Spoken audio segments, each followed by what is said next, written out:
Hello and welcome to JudgeCast. This is episode 367. I'm one of your hosts, Bryan and joined this evening, afternoon, morning drive to work is the one and only Charles Feather. Did you fumble that just a little? It sounded like you fumbled it just a little. A little bit. Yeah, I think so. Why don't we redo that? Hello and welcome to JudgeCast. This is episode 367. I am one of your hosts, Bryan Prilliman, and I am joined this evening, morning, afternoon. I don't even know them anymore when I don't say them super fast that way. What do I normally say? Evening, afternoon, morning, drive to work? There you go. Okay, I'm going to do it again. Take 5. This is how you know we've gone Hollywood.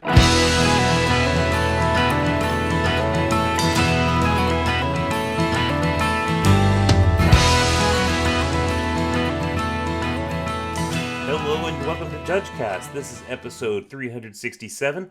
I'm one of your hosts, Bryan Prilliman, and I am joined this evening, afternoon, morning drive to work by the one and only Charles Feather. Hello. And the one and only Marco Sanchez. Hello, everybody.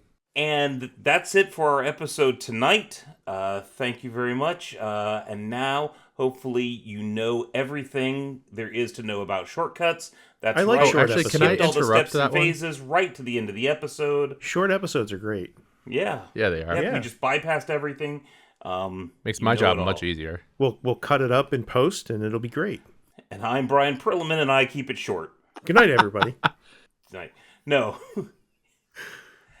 In case you weren't able to figure out from our cleverly thought out introduction, we're going to be talking about tournament shortcuts.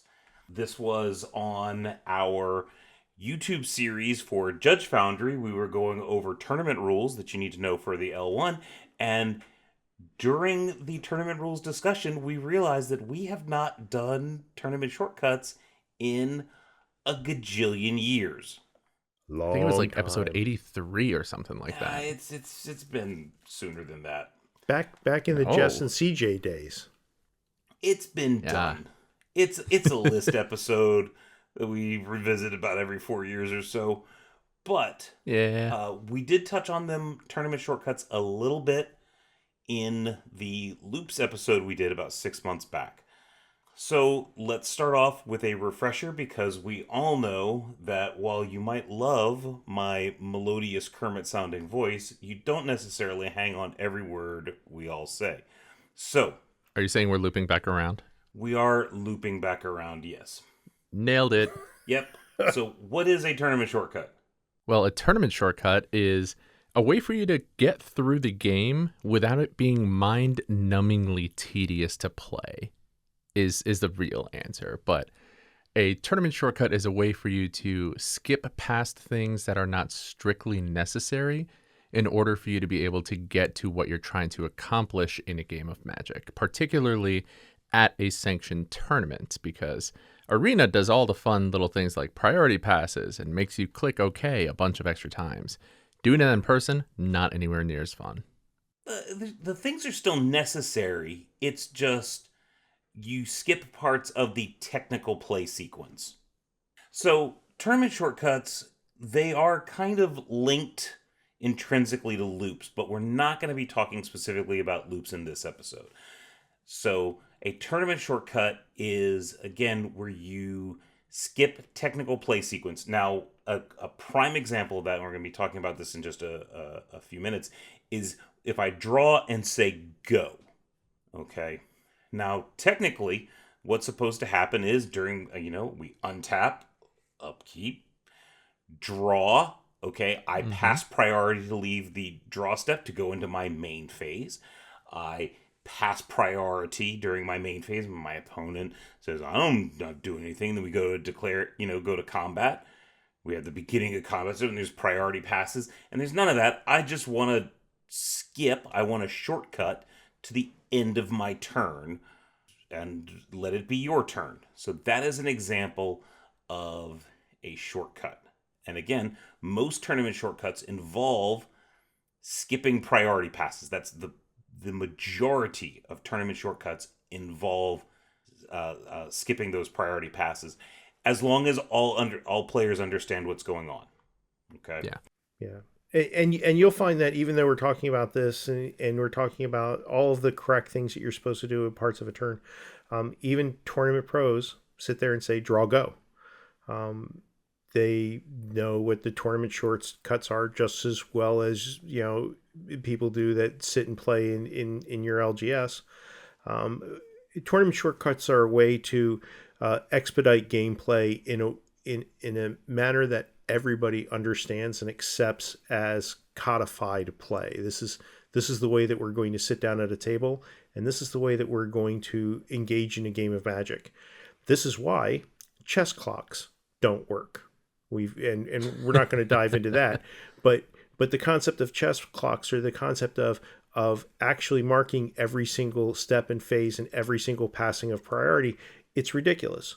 So while we're going to talk about that, we're also going to talk about a lot of other things that tournament shortcuts allow us to do in the game to make things more natural, to make things reflect reality in terms of how players engage with the game. Yep. So what we're going to do is we're going to go through, I think, several of the defined tournament shortcuts. And then once we get done with that, we'll kind of talk about how you, dear players, can make your own tournament shortcuts at home. We have tournament shortcuts at home.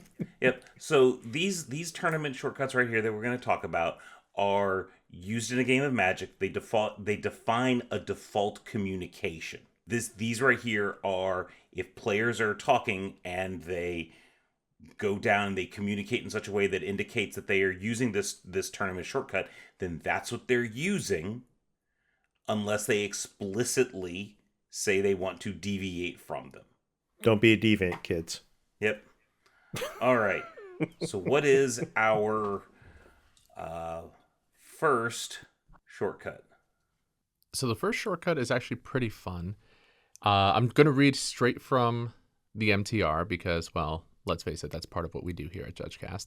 But I want to be very precise on this because this is a shortcut that a lot of people will stumble upon. This one's actually the hardest. We're starting with the hardest. Yeah, starting with the hardest one, but it's okay. Once we get through this, you'll start to see why everything is the way it is and how this works. So the first one on the list in the MTR, and by the way, we're in MTR 4.2, which is specifically called Tournament Shortcuts, if you want to read along.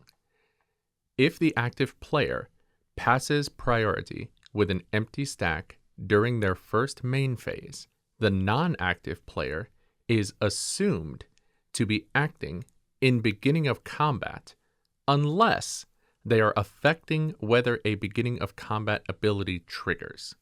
Period. Then, after those actions resolve or no actions took place, the active player receives priority at the beginning of combat. Beginning of combat triggered abilities, even ones that target, may be announced at this time. Okay. Yeah, let's unpack that a little bit. This one's kind of weird because it also involves time travel. It does. Yeah. It's a little Schrodinger's cat. You're in beginning of combat unless you're not. So as we said, these tournament shortcuts define default communication. So they work the majority of the time. It does get a little squirrely around some edge cases, and we'll talk about that. All right, so if the active player passes priority with an empty stack during their first main phase, so before combat, active player passes priority, we just assume that their opponent is going to be acting in the beginning of combat unless they're affecting whether a trigger would actually occur during beginning of combat. Now, what does that mean? Well, hold on. Let's just start with what it means is if an active player passes priority with an empty stack during their first main phase. Like, what's that look like? Oh, sure. Good call. So, what that looks like is go to combat or attacks, combat, attacks, or start turning my dudes sideways, or even something like announcing a beginning of combat trigger, like a thing that says, at the beginning of combat, target creature gets +2/+0. Yep. Then, going, oh, hey, +2/+0 to this other guy. Right. So if the active player passes priority when the stack is empty on the first main phase, combat, the non-active player is assumed to be acting in the beginning of combat step. So I have passed priority. If I go combat, I have technically passed priority.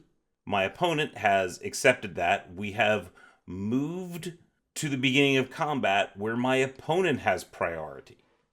Okay, now we're going to get into the unless and stuff like that. But in general, anything the active player can do during the beginning of combat step, they could also have done during their first main phase. Yep. Generally. And so Bryan was saying that, yes, anything you can do at the beginning of combat, you could have done during your first main phase. But then, somewhere around like 9-10 years ago, Wizards started printing a lot more things that mattered at the beginning of combat specifically. Like, I remember the big culprits of this were like Surak from Tarkir or Goblin Rabblemaster. Vehicles came out and were, a thing that you could do at the beginning of combat instead of pre-combat. So, it doesn't matter except for when it does. And that's why it feels a little Schrodinger's cat kind of thing. Yeah. And these combat or these shortcuts a lot of times are meant to protect a player. And this first sentence right here, if the active player passes priority with an empty stack during their first main phase, the non-active player is assumed to be acting at the beginning of combat. That is basically the non-active player acting at the last possible point before active player turns things sideways. Right? That is the time that they will most likely want to do something. Yep. Unless they're affecting whether a beginning of combat ability triggers. Yep. So that's where your, let's say, Goblin Rabblemaster trigger happens. If your opponent wants to kill your Goblin Rabblemaster before that trigger happens, rude, which would be the more technically correct, very rude, but technically correct line of play if you don't want to get walloped by a whole bunch of goblins, which, sorry, Charles, most people don't, then I don't understand you have that life. opportunity still. Some people don't understand the beauty, but so you have that opportunity. And again, this is meant to protect players to make sure that your opponent saying, okay, go to attacks and okay, I don't get priority anymore doesn't remove your agency in being able to interact with things happening without giving your opponent the opportunity to then play another creature that might have haste or do anything else in their first main phase. Yeah, basically, if you say the intent is if you're saying combat, go, whatever, you are conveying that you want to get to the point where you're turning creatures sideways. And so the opponent is assumed to be acting. And I realize that we don't normally make assumptions, but per the policy, the opponent is acting at the point that it is most beneficial for them, the opponent. And that's because I'd like to move to combat is a little ambiguous. I'd like to go into the beginning of combat step, or I would like to move to declare attackers. It's a little unclear, so the tournament shortcut's just trying to codify what it means. Let's back up for 1 second here. One of the reasons for all of this is the pace of play again. And oftentimes an opponent, a non-active player, might have a piece of removal or might have a stun ability or might have any number of things that they want to do before combat. But they don't want to share what is happening in their hand. They don't want to reveal it until it's to their best advantage to do so. The active player wants to move into combat, wants to get going, but oftentimes they have mana up, and the non-active player doesn't know whether or not the active player is going to play another creature before combat. That might affect the non-active player's decision-making process about which creature they want to stun or which creature they want to remove or what they want to do prior to combat. So there has to be this arrangement where the non-active player is given the opportunity to act. That's what's happening here, right? It's giving the non-active player a chance to make their best decision and their best play prior to combat starting if necessary, or once combat has started. So part of it's there's so much information in the game of Magic that when you're looking down at it as players, sometimes they lose track of what's happening. But these shortcuts that exist and the qualifications that exist, especially around combat, are particularly important to make sure that everybody's on equal footing at all times, as much as possible anyway. And these are designed to help ensure that if there's ever any discussion about it, because all of these shortcuts that we're about to go through, the ones that are written into the tournament shortcuts, these are exceptions to the policy that is written above it in saying that these do cause non-explicit priority passes. So when in doubt, if you're trying to figure out, did priority get passed, you need to check this list of tournament shortcuts to ensure, is this a generally accepted tournament shortcut that we use to determine what a player intended to do whenever that ends up being under question.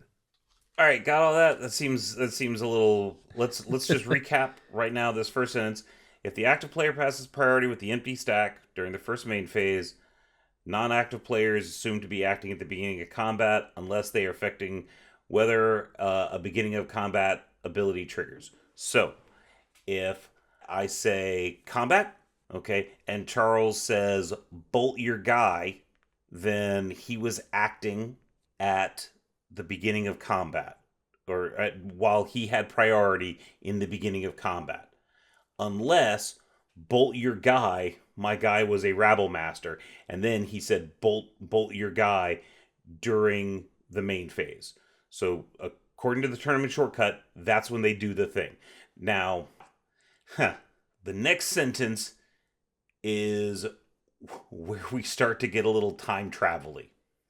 All right. Then, after those actions resolve or no actions take place, the active player receives priority at the beginning of combat, which is weird because that's what happens if nobody does anything. So if I go combat and Charles says bolt your guy, okay, then he did that when he had priority at the beginning of combat. And then once that resolves, I get priority in the beginning of combat. Yeah, that's weird. And so that means that Charles, because of the tournament shortcut, Charles jumped priority. Now, generally speaking, we go bolt your guy, my attacker's gone, everything's over. Or bolt your guy, and then I declare attackers. Okay, but he could say bolt your guy, and then we resolve it, and then I get priority back, and now I can crew a vehicle, or activate my creature lands, which I probably should have crewed the vehicle before the bolted creature died and went to the graveyard. But hey, we're not strategy cast here. All right. Even though a lot of shortcut discussion is strategy. Right. Yeah. But we kind of have to delve into it a little bit here tonight. Yep. So this is where things get a little bit weird, and it actually reads clunky as hell, but it's kind of organic. Right. Okay. Yeah. And it handles most cases very well. It's just it does a few things weird. Like if I have, all right, let's say I have a creature, a Warren Torchmaster, okay, which says, and we're going to use Lauren Eclipse cards. At the beginning of combat on your turn, you may blight 1. When you do, target creature gains haste until end of turn. All right, and I also have a Kin Binding that says, at the beginning of combat on your turn, create a 1/1 green and white Kithkin creature token, because you're playing Goblin Warrior Kithkin Tribal. Sure. All right. If I say combat, and Charles says, bolt your Torchmaster, okay, he did that during my main phase. Yep. Right? Because that removed the Warren Torchmaster's trigger. Okay. Now, if instead I go combat and Charles says, I'm going to cast Healing Salve. Okay. A famously great card in Lorwyn Eclipsed. Yeah, famously great Lorwyn Eclipsed. Look, it's the opposite of Lightning Bolt, all right? Yeah, the complete and total opposite. Much like Lightning Bolt's a good card, Healing Salve is a bad card. See, opposites. Yep. Charles is going to gain that, is going to cast that, and after those actions resolve, okay, the Healing Salve, I am going to get priority at the beginning of combat, just like I would have had Charles not cast Healing Salve. And I didn't skip any triggers. I didn't miss any triggers. This is kind of weird how this interacts with the miss trigger policy. But the last sentence is it says beginning of combat triggered abilities, even ones that target, may be announced at this time. So my kin binding will be put on the stack right now. I didn't miss it because Charles cast healing salve. Yep. Yeah, I did. Okay. Weird. But again, this is set up, this combat shortcut is set up to basically handle, now what I described was a really weird case, but it is set up and meant to protect the players from gotcha moments. And that's why we're doing a little bit of the timey-wimey time travel stuff. All right. Hope that's clear. Clear as mud. All right, on to an easier one, hopefully. Sure, let's do this. If the active player passes priority with an empty stack during their second main phase, or uses a phrase such as go or your turn at any time, the non-active player is assumed to be acting in the end step, unless they are affecting how or whether an end of turn ability triggers. Wow, this is really sounding familiar. Also, it continues and says end of turn triggered abilities that do not target resolve after the non-active player passes priority. This is literally combat at M step, kind of, right? It's making sure that things are fair for both players, that the non-active player has a chance to act, and act in a timely fashion that would prevent the active player from gaining a benefit from such a card as a Gitaxias. Is that it? Core Augur, because that card will allow the active player to draw cards during their end step. So active player says, hey, and your turn or go. And again, this is, for me, it's slightly murky because I would think I would sit there and say, is it okay to go to my end step? But whatever. The active player is trying to move to the end step, then the non-active player can have the time to react to that and to deal with the Jin Gitaxias. Yeah, it's very similar to combat in that we're trying to allow both players a chance to do the thing that they need to do. So the last sentence that Charles said end of turn triggered abilities that do not target resolve after the non-active player passes priority. Okay, this is a little bit different from the combat shortcut. The combat shortcut said beginning of combat triggered abilities, even ones that target, may be announced at this time. Whereas this one is saying end of turn abilities that do not target resolve after the non-active player passes priority. Okay, so let's just talk about this as different. We're going to use two cards. All right. So if I say, let's say I control both a deep channel duelist and an elegy acolyte. All right. Deep channel duelist says at the beginning of your end step, untap target merfolk you control.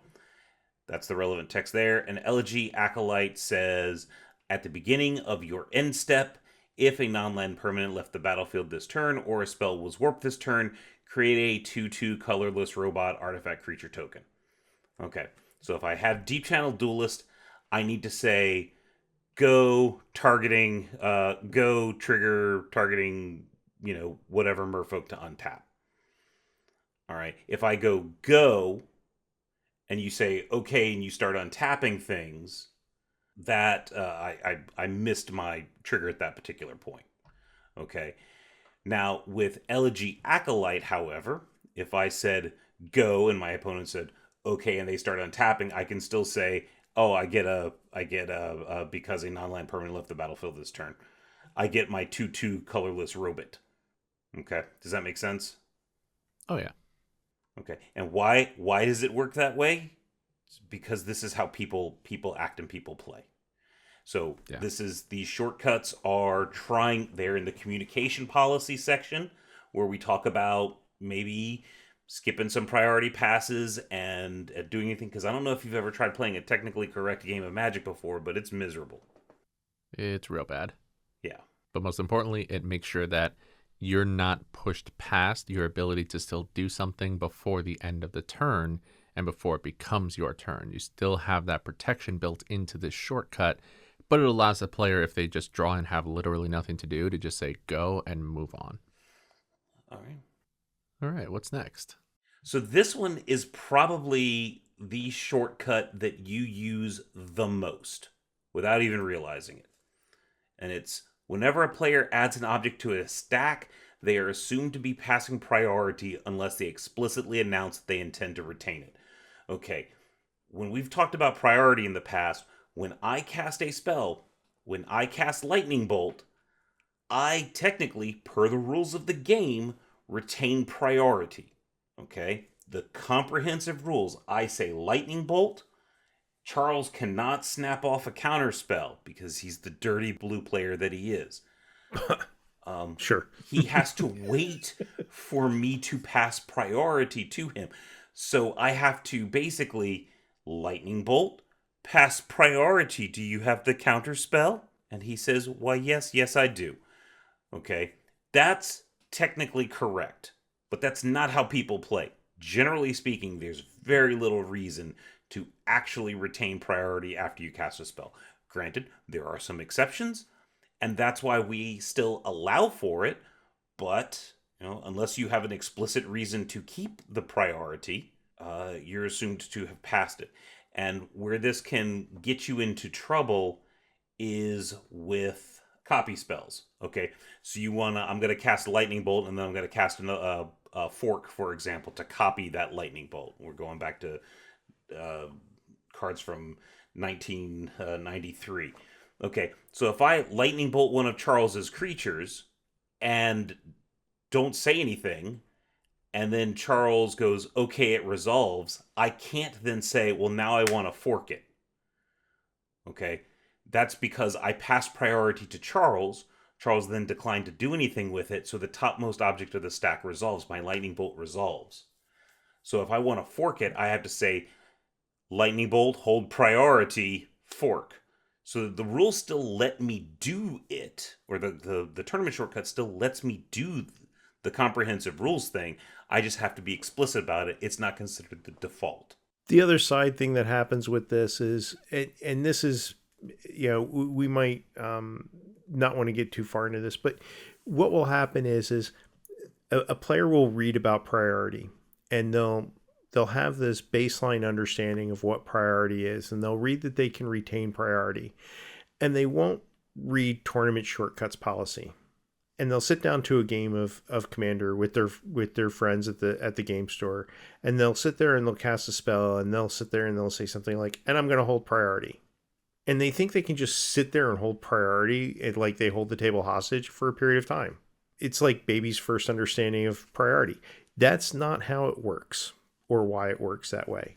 You can hold priority, but you need to do something with it and do it right away. If you're not going to do something with it, you're releasing priority. Yep. It's just the way that the game works. I'm not quite sure I follow. You've never had somebody do that? I have. What, just say like, I'm going to hold priority? I'm going to hold priority. And you just sit there like they hold the table hostage. Okay. You can't do anything until I release priority. I'm not really ready to release priority. You call a judge, make him do something. Right. So just poke him and start being like, do something. Poke him with a stick. Yeah. Do something. All right, so the next one, if a player adds a group of objects to the stack without explicitly retaining priority, they are assumed to be adding them to the stack individually and allowing each to resolve before adding the next. If another player wishes to take an action at a point in the middle of this sequence, the actions should be reversed to that point. So this is another one that you might look at and be like, wait, what is this for? Until you look at a creature like Dreadshade, for example. And there was a whole series of cards in early Magic history, especially, that are all shades that have the ability, pay a black, Dreadshade gets +1/+1 till end of turn. And this shortcut is mostly in place for that one moment where somebody goes, okay, I will Cabal Coffers, activate Dreadshade 80 times. And your opponent's like, whoa, I have a Lightning Bolt. It's like, too late. I activated it 80 times. You don't have a chance to, shoot down my Dreadshade before those all resolve. And the call out there of if somebody wishes to interrupt this, allows for specifically that. Your opponent can say, well, actually, before you go through all of those, let's go back to you putting the first one on the stack and allow me to interrupt then. Yeah, it's there to prevent the blowouts. Yeah. You don't want to sink 8 million mana into a creature to just have it lightning bolted at the result when you try to resolve the first one. Right. So all 8 million of these +1/+1s are on the stack because I activated them in response to each other. And then it's still a 1/1 with all 80 million of those are in, and your opponent just goes bolt it while it's still a 1/1 and it's dead. And then you just look at your hand and you cry. Yeah, and that was the blowout. So what this is this is basically saying that if you are going to activate it 80 million times, it's activate, let resolve, activate, let resolve, and then because tournament shortcuts can be interrupted, Charles can interrupt that and say, okay, on the first activation, I would like to bolt it. And then I can probably say then, well, I'm going to activate it in response to the bolt. Instead of 80 billion times, I'm going to activate it 79,999,999,999 more times. Yeah. And this plays around the gotcha as well. Right. It still sounds bad for me if he's doing it 799 mil. It's I don't know. It sounds terrible. Sure. Yeah. And it does make it hard. You go like, well, how as an opponent am I supposed to play, to get around this thing? And you kind of can't, and that's again protection. You're not, if you play everything technically correct, it ends up in the same result, right? Like going back to the original concept of tournament shortcuts. If I play everything precisely correct, I would say, okay, activate Dreadshade, put this ability on the stack. Do you have a response? You either lightning bolt it or you don't, but then I get priority back and can activate it a billion more times on top of that. It'll just take us a lot longer to do that. Right. So this is a great example for that. It's assumed to be done it's assumed to be done one at a time as opposed to all on the stack at once. And because it's assumed to be done one at a time, you, the opponent, have the ability to interrupt in the middle somewhere. Yep. All right. What's next? What's next is a two-parter. It's two different situations, but since it's around the same type of action, we're going to talk about them both at the same time. The first part of this is if a player casts a spell or activates an ability and announces choices for it that are not normally made until resolution, the player must adhere to those choices unless an opponent responds to that spell or ability. I.e., you can't give away all the information and then expect to be able to pull it all back for no reason. If you're making choices, you make the choices. The second thing here is if an opponent inquires about a choice made during resolution, that player is assumed to be passing priority and allowing that spell or ability to resolve. So Marcus is playing a spell with choices as to which creatures are being targeted, maybe some kind of a fight spell. And I say, well, which creatures are Well, hold on. No, I'm doing that wrong. Yeah, because you asked about targets, and that's 100% That's a thing that you get to know about thing. before it resolves. Yeah. No, I'm trying to think of a good example. Okay, so here's an example. All right, we'll use Ancient Vendetta from what's the bracing set after Aether Drift. Okay, Ancient Vendetta says choose a card name. Search target library for search target opponent's graveyard hand library for up to 4 cards with that name, exile them, then that player shuffles. All right. So I'm going to cast Ancient Vendetta targeting Charles and I'm going to name Counterspell because he's the blue player. Right? I'm going to say Ancient Vendetta naming Counterspell. Now, it's the first part of that effect. If a player casts a spell or activates an ability and announces choices, which I'm choosing a card name, that are not normally made until resolution, I've got to adhere to those choices unless my opponent responds. So if Charles says, okay, I'm locked into Counterspell. I can't say, I'm casting Ancient Vendetta targeting you, I'm going to name Counterspell, and Charles is playing Goblins, and he knows he doesn't have a Counterspell, so he's just going to let it resolve. And then I say, oh, fooled you. I can't choose until resolution, and we're now that you have passed priority, we're gonna have it resolved, and now I'm gonna make my choice at the correct time, and I'm gonna name Lightning Bolt. Yep. Yep, can't do that. Notice the Okay. thread, avoiding all the gotchas. Yep, but if I say I cast Ancient Vendetta, targeting Charles, and Charles asks, What card are you choosing?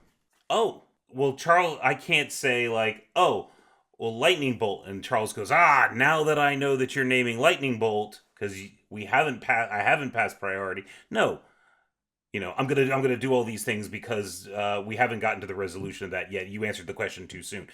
No, if Charles asks me that question, Then he's I am basically implicitly saying that it's going to resolve. right. Yep. Next one is super easy. Okay, a player is assumed to have paid any cost of 0 unless they announce otherwise. This one doesn't come up very often at all, but Syncopate for 0? yeah, I guess. But in general, it's almost always in players' best interest to pay a cost of 0 when an effect requires it. So the shortcut assumes they do, even if they don't specifically say otherwise. All right. I mean, that's just kind of what it is if you're asked to pay 0, at whatever point in time you're supposed to pay 0, you just do. You don't got to say it. There's no tricksy some card with like Echo 0. It's like one of the few examples I can actually think of, but I'm sure someone's going to be like, "Oh, well no, you can have a cost reduction effect, whatever. We don't care. Just if it's 0, you don't have to say you paid it. You just did. Done." Yeah, I think it was Thick-Skinned Goblin that says you may pay 0 rather than pay the echo cost. Yeah, perfect example. If you get an echo cost that you have to pay and then the cost ends up being 0, your opponent can't got you into saying, "Oh, well, you didn't announce that you were paying the 0, so like clearly you didn't." It's like, no, of course I did. Why wouldn't I? No, I was actually thinking of the Shah. Here we go. The Shah of Nar Isle is from Future Sight and has Echo of 0. Wow. Yeah. Love that. It's got a really terrible drawback when you pay the Echo cost, though.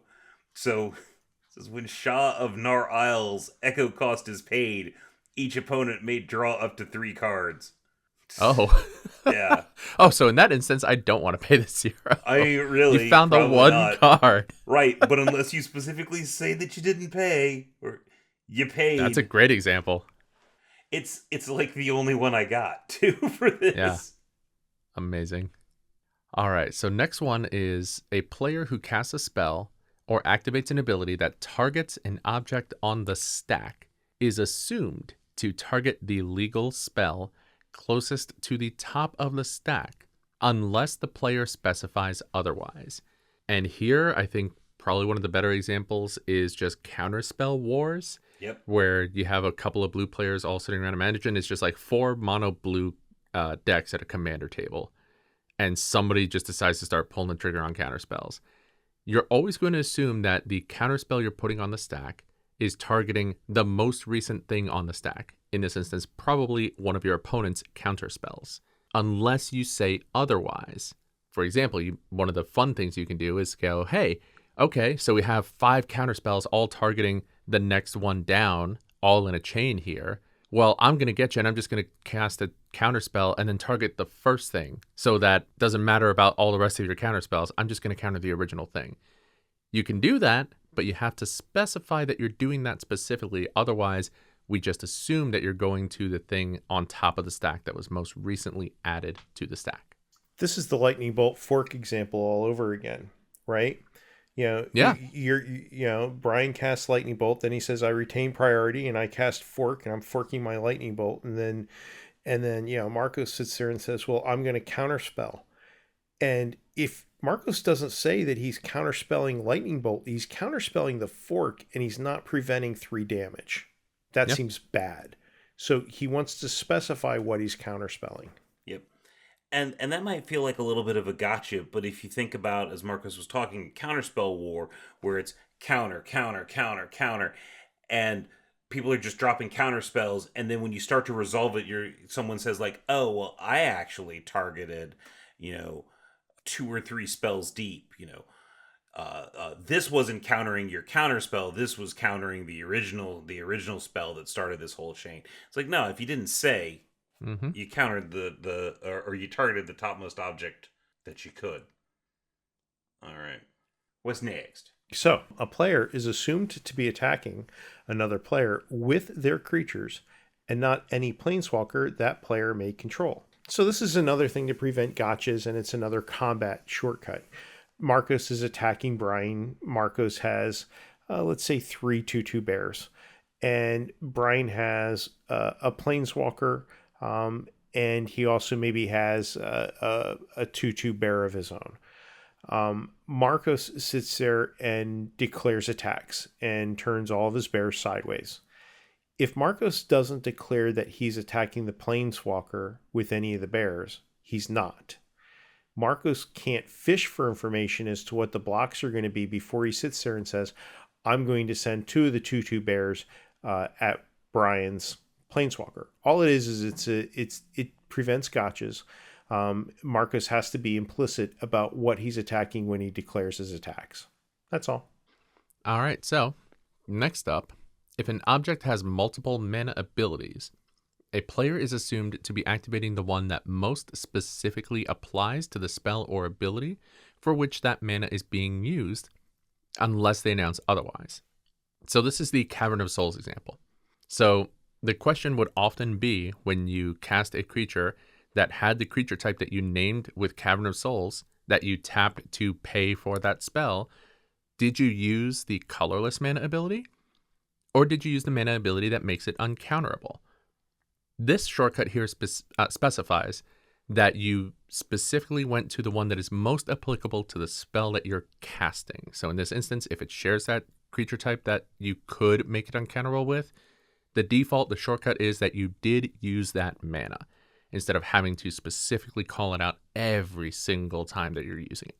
This shortcut was created specifically for Cavern of Souls. For a very, very long time, it was just, there was a blog post about how to deal with Cavern of Souls, and it was just out there, and it was in Judge lore that you just, picked the option that applied. Okay, and it was the only card that did that. And then it ended up getting reprinted into standard, and people started asking about it again. And, well, the blog post was under the legacy program that WotC nuked from orbit. And so, going back and finding things under the legacy program, did it even apply anymore? So right. we talked some folks into creating a shortcut that basically only applies to Cavern of Souls. There might be another card out there. There are a lot of other cards that might seem similar, like ones that you tap for colorless, or you can tap for mana of any color, but you can only use it to spend it on sliver spells or something like that. But it's typically pretty clear in those particular cases that you're tapping it for the blue mana necessary to cast, Shadow Sliver or whatever 15-year-old sliver card I'm able to pull out of my butt. Yeah, although, you can look at some cards that are in standard. Like, for example, there are lands that let you pay a mana of a certain type only to cast, for example, elemental spells. And you have the evoke elementals that care about what mana was spent to cast them. So in that instance, you don't have to specify, I'm paying black, black, blue, blue for my Deceit. You can just tap your lands and go Deceit, trigger, paying the colors. Although even there you are saying that you're paying the colors, but it prevents the opponent from being like, well, no, you didn't pay that mana for it because you didn't specify when you were paying the mana. You only specified after I let the creature resolve, etc., etc. Yeah. It's just cleaning up that back and forth. But we all know that if you've got a Cavern of Souls out naming zombies, and you tap it for mana to cast a zombie, you didn't choose the colorless mana choice. We know that. So it's written down. All right. The next tournament shortcut has a mildly amusing story for it. I think I might have told on this podcast, but it's been a few years, so I'm going to tell it again. This was during Theros block. It was a old school PTQ. And there was one of the Thassa cards was during your upkeep, scry 1. And the opponent, okay, so that card's out there. One of the judges, CJ Crooks, comes up to me and he's like, "Hey, Prilliman," I was head judge. He goes, "I think we've got a player who's intentionally missing their triggers." And I go, "Why do you think that?" They go, "Because they told me." I was like, "Oh, well, okay, let's go do an investigation." And what happened is they had the Thassa that during your upkeep they lets you scry one. Well, the opponent had a ledger shred or a codex shredder that lets you tap to mill a card. So what was happening was when the player would with Thassa look at the top card of their library, if they decided to keep it on top, the opponent was just codex shreddering it away. And they were getting really frustrated. And so they decided that they just weren't gonna scry. Oh, that's brilliant. Right. Yeah. But the trigger tells you to scry. So they're deliberately missing their trigger, which at the time is cheating. All right. So we pull the opponent aside and we're talking to him. We kind of decide that we're not going to DQ them for this because this seems kind of stupid. But we're telling him that he needs to scry. And he's like, "Well, do I have to look at it? Can I just like lift the card up and then put it back down? Is that..." And we started to realize just kind of how stupid this whole conversation was and how dumb it sounds. And so we just kind of finger wagged at him and then went back and was like, "Look, like, not scrying." And it was actually a thing. Like, there were other cards that, like, target creature gets +3/+3 and scry one. And players would forget to do this thing. And so it was just, we just decided to put in policy that, like, hey, if you're told to scry and you didn't, well, you're just assumed to have not looked and then chosen to leave the cards on top. There you go. Yeah. You didn't look. You didn't scry. No harm, no foul. It's funny. We reordered things so that you could tell the story, and that's great. And it ended up being that either way, I ended up with the last one. And the last one, I have a story to tell. Sure, go for it. Sure. So the last one, I'm going to read it first, and then I'll explain. Oh, did I actually read the shortcut? Did you? I don't know if you did, actually. Read it again, anyways. Yeah, I'm going to read it again. It says a player who... So the tournament shortcut got added for Scry, and then later when Surveil got added, it was changed to Scry Surveil. But the tournament shortcut is a player who does not Scry Surveil when instructed to is assumed to have not looked at and chosen to leave the cards in the same order. Cool. And That the player reason out for there that is cheering victoriously right now. Yeah, we just don't want to punish players unjustly for ignoring information that they have access to, but they're not really required to acquire. I mean, one of my follow-up questions, if I was the player in that situation, would be, if I close my eyes when I lift the card up and hold it up to my face, does that count? Right, and we were just like, we were looking at each other and we were like, yeah, this is just dumb. What? Right. Yeah. What are we doing? Right. Okay. So the last one that we have as far as the list that's in the MTR is in the two-headed giant format. Attacking creatures are assumed to be attacking the head of the defending player sitting directly across from the controller unless the creature's controller specifies otherwise. So this is just a matter of convenience. In two-headed giant, you will often have both AP players attacking at the same time, and they'll often have multiple creatures attacking, and they should be specifying which player the creature or creatures are attacking. So let's say I'm with my partner and I'm playing Bryan and Marcos, and I have 3 creatures out. I could say creature A is attacking Bryan and these 2 other creatures are attacking Marcos. But if I fail to do that, then and I'm facing Bryan, then all of my creatures are attacking Bryan by default. That's what this does. The reason it matters is because of cards like Deflecting Palm, where you can reflect combat damage being done to you. I don't know how many other cards there are out there like Deflecting Palm, but that's one of the main reasons for this particular shortcut to exist. Okay, so the reason that this is funny is because we recently did an episode on Two-Headed Giant for L1 Essentials.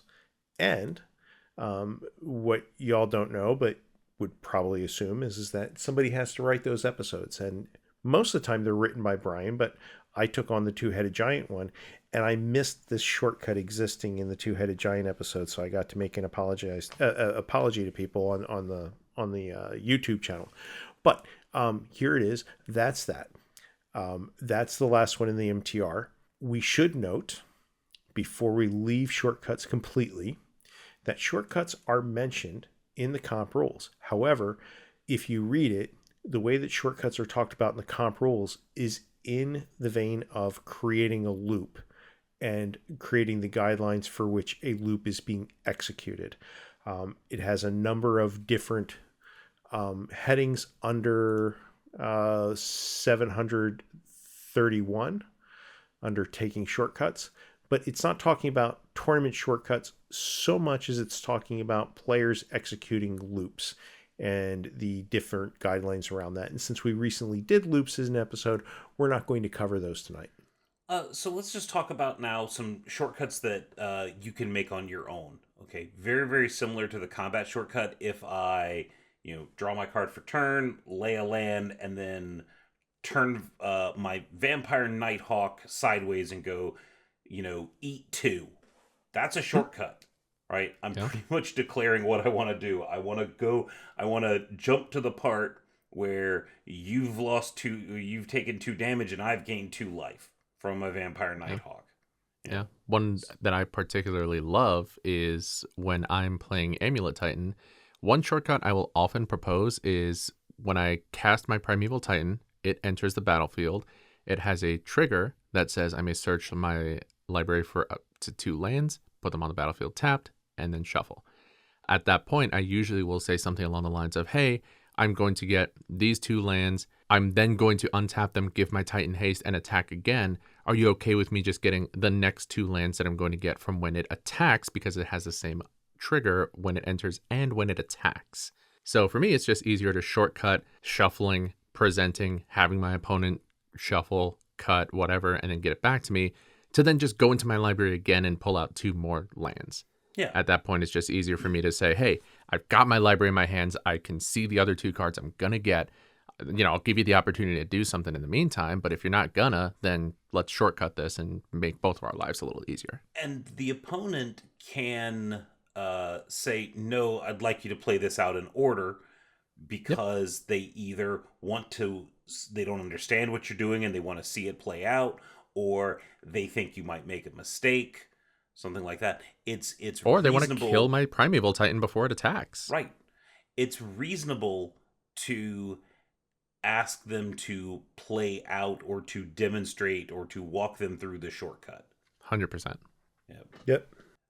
And you can interrupt your own shortcut. So if you're going through, say, interrupt your own shortcut, you're going through a loop. You're shortcutting a loop where it does something like you each time through the loop you mill a card and you say, I'm going to do this 60 times. And so you're milling a card, untapping a thing, making a creature, and then you mill to the point where you get a specific card, and you say, okay, I would like to stop early because I got this card, and now I'm going to change my play pattern. Okay. Because the MTR says a player may interrupt a tournament shortcut by explaining how they're deviating from it or at what point in the middle they wish to take an action. A player may interrupt. So I can say, I'm going to do this 20 times, or when I hit this particular card, whichever happens first. Yep. And really anything can be a shortcut as long as it's clear what the game state is going to be. It's clear to you and the opponent, and you give your opponent the opportunity to interact with it or stop you from doing it or just be involved in the process, because tournament shortcuts are designed to make the game easier to play. So if they're not involved with that, then it doesn't necessarily get easier to play for them, and we're not going to encourage that. Pretty exciting stuff. Got there. Shall we shortcut to end step? We could do that. We probably should do that. Actually, that sounds like a really good idea. So let's go to the end step. All right, that's our episode. What do we do for the next show? Well, we're not sure yet. We were talking about it beforehand, and it could be any number of wonderful, wild things. The only thing I can guarantee is the next episode is not a release notes episode. That'll be the episode after. Got there. Strixhaven is on the horizon, folks, so I know that many of you are excited for it. Secrets of Strixhaven. I see that Ral, I hope I'm not spoiling this for anybody because it's out there in the public domain and it's not, like somebody, spoiled a card or something too early. Ral apparently looks a little Orzhov-y, which I think is fascinating. So maybe we'll find out more about that between now and then. Anyway, until then, catch up on story. Oh yeah, story started, so people should be reading story. It's been very, very good in the last year or two. They've gotten some amazing writers, but that's not why we're here. We're here to talk about rules. So next time we're here, we'll talk about rules. Until then, you can send us an email at judgecast@gmail.com. Like us on Facebook. Follow us on BlueSky at judgecast.bsky.social and on Twitter at JudgeCast. Don't forget to check out our show notes for these links and more, including our YouTube channel where you can find this podcast and our L1 Essentials series. While you're at it, hop onto our Discord server for judges new and old, fans, and anyone who supports the judging community. I'm Charles Feather, and I keep it fair. I'm Marcos Sanchez, and I keep it fun. I'm Bryan Perlman, and I'd like to pass priority to end of podcast, and I would like my end of podcast triggers to go on the stack. Resolves. Hello and welcome to JudgeCast. This is episode 368. What? He just shortcut to the next episode. When you pass priority at the end of podcast, it starts a new podcast. I said it resolves. What do you think is going to happen? Right. Oh God, here we go. Right. Let's go. We started a new podcast. All right. I'm not ready. Right. So this podcast is going to be on out of order sequencing. Yes. No. Wait, a better one. Reversing decisions. I take it back. Let's go back. I am Bryan Perlman, and I add objects to the stack one at a time. This feels like a non-deterministic loop. I've backed up. I've reversed the decision. I think you've gained new information, Bryan. Yeah. I know we have. Nope, guess we're stuck. Let's go. 368. Let's go. All right. I'm Bryan Perlman, and joined with me this evening, afternoon, morning drive to work is the one and only Charles Feather. Hello. And the one and only Marcos Sanchez. Oh God, I'm stuck in a loop. Nope. And in this episode, we're going to be talking about out of order sequencing. Okay, so Magic is a really complex game, and sometimes it's okay for players to take a block of actions that it's like, well, maybe though it's not exactly right, it still arrives at a clearly understood and legal game state. So, someone please stop me. The commitment to Absolutely not.